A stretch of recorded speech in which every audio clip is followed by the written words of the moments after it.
See Laura Carrot right there in the design right there? That is how I wish. Yes. That is how I wish she looked like throughout the entire DVD. But they gave her bangs and glasses this episode. Oh, look at that. Ew! Now, when I think of Laura, I don't think of that.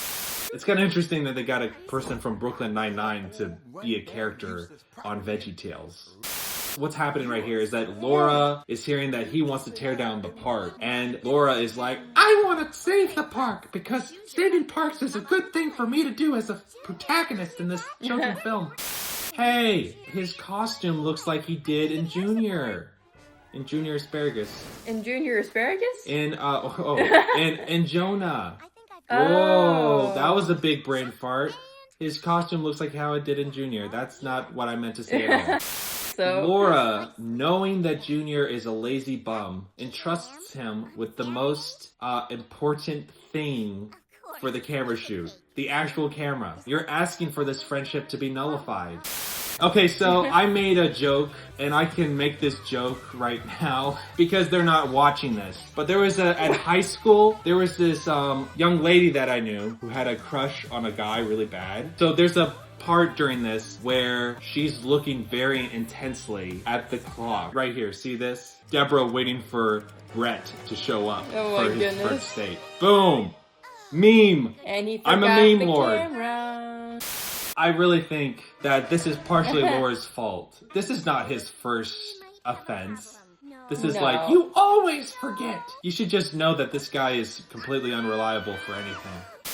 Well, good luck on your video, but they're like, but we need you. I mean, what was he supposed to say? Was he like a security guard or something? I think he was like a janitor or something where he That's not gonna save the park. There. I don't know. Guys, I saved the park. I filmed the janitor talking about how much he loved the park. I could be wrong. Just his outfit.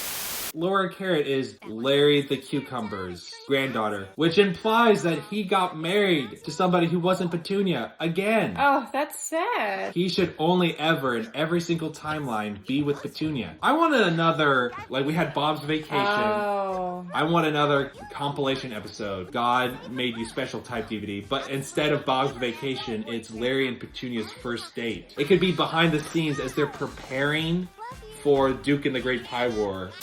I do like this song, even though it's kind of not a very crazy idea for a silly song.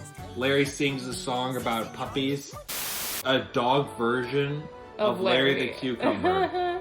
And I don't know how I quite feel about it. Can you imagine having a dog version of you, which pretty much just looks like you in a dog costume? Fun fact, we did email Tim Hodge to be on the show. And he did respond back. He did, He that's did. right. Yeah. So Kyle did respond back. He said he just doesn't like doing interviews very much. But he did respond back, so there has been communication from the Tim and Josh show and Kyle. We did try. So don't send me an email saying I should ask him because I already did. That was a very easy recruit. You've got back to get the band back together. Okay. I wish that sometimes that the characters would actually just be called by their names. I don't know why he's have to be called Al. Larry has to be called Lanny. Why can't he just be called Larry? It's okay. We understand this is a different dimension. This is them pretending to be themselves. Oh, yeah. Oh, look at that. You see that Jimmy gourd, but he's green? Yeah, it's because it's not Jimmy. It's another character. I wish they had just did a different design. And another green Jerry. Why couldn't we just get a regular? Look, there's another Jimmy gourd back there. Laura and Junior are called Laura and Junior. That's true. Why can't Archibald be called... He's pretty much playing himself. You know, it's so true, though, about actors and people. Once they're no longer popular, it's so hard for them to get work. And if they didn't put all their money in mutual funds, they end up in a trailer. Just like the actor guy from Star Trek. Oh. By the way, is there romantic connotations to this? You know, I always wondered that just a little bit between Laura and Junior. Just in this one. Not in other ones. They're just friends. But this one, he's like, oh... And I do like this character. And he becomes the orchestra leader for the VeggieTales show, which doesn't make any sense. Oh. I just realized the parallel. What? So, the second episode of VeggieTales is God Wants Me to Forgive Him. The second to last episode of VeggieTales is the episode about forgiveness. If you don't include Noah's Ark. It's a parallel. They didn't even realize they were being poetic, but they were. scene. I love Lanny. Oh my gosh. I find it funny that Larry's like an 80-year-old and young Petunia is crushing on him. I'm surprised this many people showed up 38 years after the Groovy Brothers hit their peak. This is pathetic. And he had to be singing a song about friendship, would he? I know. That makes it even more pitiful. They really don't do anything to really successfully stop him. Even before. Yeah. The most villainous thing he's done so far is sing a song about how he's going to tear down the park. That's true. He did nothing to separate their friendship.